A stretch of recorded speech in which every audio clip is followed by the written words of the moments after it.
बच्चों, आज हम पढ़ रहे हैं कक्षा 10 क्षितिज भाग 2 में राम लक्ष्मण परशुराम संवाद, जिसमें हम आज तुलसीदास जी के जीवन परिचय के बारे में बता रहा हूं मैं आपको। तो तुलसीदास जी का जो जीवन परिचय है उसमें देखिए आप, अनेक विद्वानों ने इनके जन्म के संबंध में अलग अलग जो मत हैं वो बताए हैं कि इनका जन्म इस सन में हुआ था, इनका जन्म इस सन में हुआ था। तो देखिए बच्चों, इनका जन्म है इसके संबंध में एक जो श्लोक है वो गढ़ा भी गया है। उस श्लोक को मैं आपको बता रहा हूँ। लेकिन क्षितिज भाग जो आपकी किताब है सदस्य की, उसमें इनका जन्म जो दिखा रखा है वो दिखाया है 1532 में। तो देखिए इनकी उसमें एक श्लोक गढ़ा हुआ है, वो श्लोक सुनिए आप। 1554 बीसे कालिंदी के तीर, श्रावण शुक्ला सप्तमी, तुलसी धरियो शरीर। तो इनके जो जन्म का जो श्लोक गढ़ा हुआ है वो बताया मैंने आप लोगों को। तो जीवन परिचय के बारे में देखिए आप, इनका जीवन परिचय है, तुलसीदास जी का जन्म संवत 1532 को हुआ था। माना जाता है कि तुलसीदास जी का जन्म उत्तर प्रदेश के बांदा जिले के राजापुर नाम के एक छोटे से गांव में हुआ था। तुलसीदास जी की माता का नाम हुलसी तथा पिता का नाम आत्माराम दुबे था। तुलसीदास जी का बचपन बड़े ही दुखों में व्यतीत हुआ था। जब तुलसीदास जी बड़े हुए तो ध्यान दीजिए आप, देखिए तुलसीदास जी का जो जन्म है, जन्म के संबंध में देखिए, इनका जन्म जो हुआ था वो हुआ था मूल नक्षत्र में। मूल नक्षत्र में इनका जन्म हुआ था। इनके पिता का नाम है आत्माराम दुबे और माता का नाम है हुलसी। देखिए इनका जो बचपन का जीवन है वो काफी सारी समस्याओं से भरा हुआ था।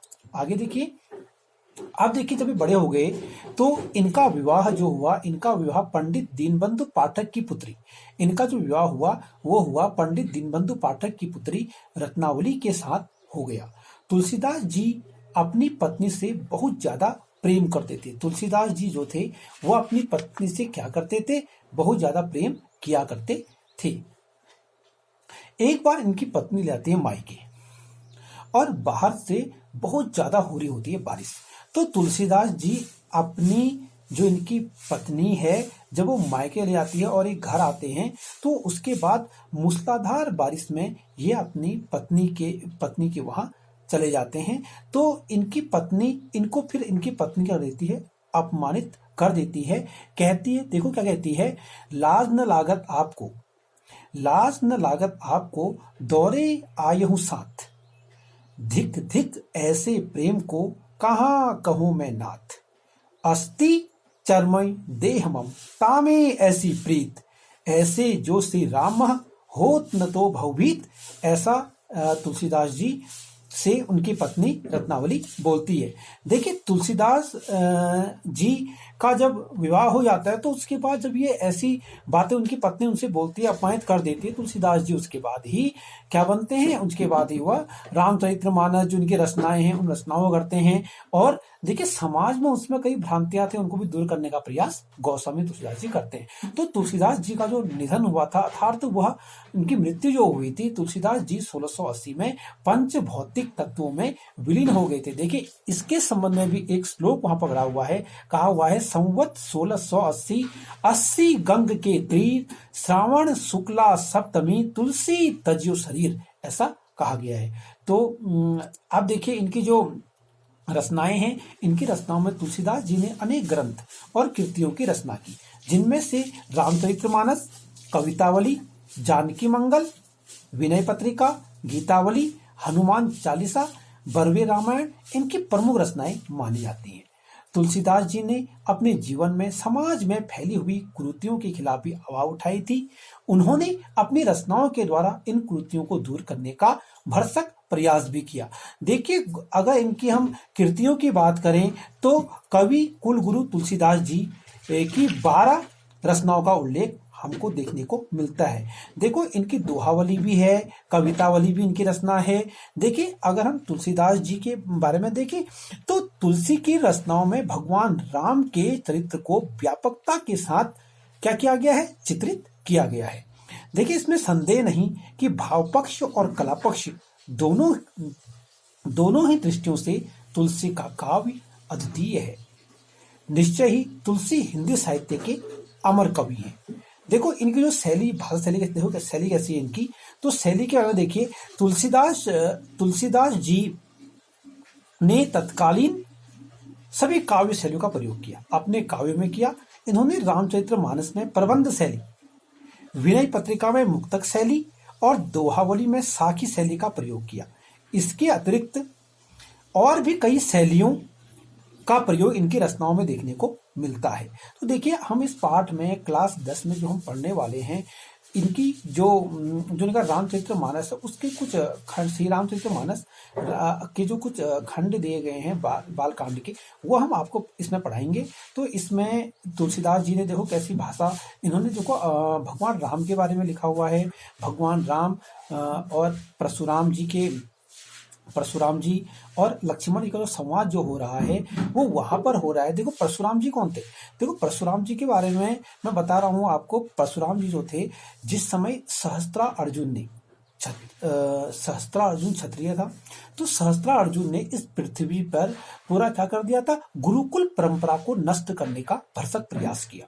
तो उस काल में परशुराम जी जो एक जमदग्नि ऋषि के पुत्र हैं, इन्होंने क्या किया? जमदग्नि ऋषि के पुत्र ने भगवान शिव से क्या लिया? भगवान शिव को अपना गुरु बनाया, और गुरु बनाने के बाद इन्होंने इन्हीं से ही क्या किया? युद्धाभ्यास का जो दीक्षा वो ली।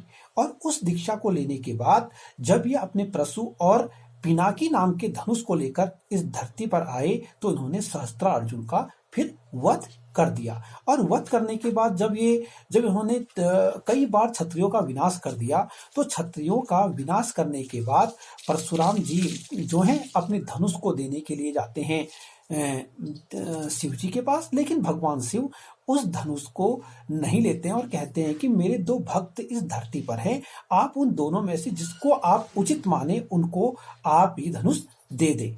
तो सबसे पहले भगवान परशुराम जो भगवान विष्णु के छठे अवतार हैं, ये पहले रावण के पास जाते हैं, और रावण के पास जाने के बाद ये अपना धनुष उसे नहीं दे पाते, क्योंकि रावण जो है उनकी छोटी सी परीक्षा परशुराम जी के द्वारा ली जाती है, और परशुराम जी के द्वारा लेने के बाद परशुराम जी उस धनुष को रावण को नहीं देते हैं, और उसके बाद वह धनुष जो है वो जनक को देते हैं। और जनक की भी वो छोटी सी परीक्षा देते हैं। जब जनक के राज्य में भगवान परशुराम पहुंचते हैं, तो वहां पर वैष्णव धर्म को मानने वाले और शिव धर्म को मानने वाले लोग पर्याप्त मात्रा में उपलब्ध हैं, क्योंकि वहां पर भगवान विष्णु के भी उतने ही मंदिर बने हैं जितने मंदिर बने हैं भगवान शिव के। तो और वहां पर एक धर्म को मानने वाले, एक मत को मानने वाले लोग वहां पर हैं, और यह देखकर भगवान परशुराम जी जो हैं वो काफी प्रसन्न हो जाते हैं, और वहां उनके राज्य में जो सहिष्णुता है उसको देखकर जनक को वह पिनाकी नामक धनुष दे देते हैं। अब वही पिनाकी नामक धनुष जो है, यह जनक की सभा में सीता स्वयंवर के लिए रखा गया है, और यह धनुष जो है भगवान राम जी के द्वारा टूट जाता है। और टूटने के बाद परशुराम जी जो हैं, जिनकी गति जो है मन से चलने वाली गति है, मन के समान की गति है, तो ये वहां पर आ जाते हैं। और उसके बाद लक्ष्मण जी और परशुराम जी के बीच संवाद चल रहा होता है। उस संवाद को यहाँ पर तुलसीदास जी ने जो लिखा उसको यहाँ पर रखा हुआ है। उसका हम आप लोगों को प्रश्न उत्तर बताएंगे, और उसका अनुवाद, उसका जो है आपका व्याख्या करेंगे उसकी, और उसके बाद हम उससे कुछ प्रश्न करेंगे। और इसके बाद आप देखिए तुलसीदास जी ने जो रचनाएं की हुई हैं, उन रचनाओं के बारे में हम अच्छे से पढ़ेंगे। और इसी के साथ मैं अपनी वाणी को विराम देता हूँ। जय हिंद।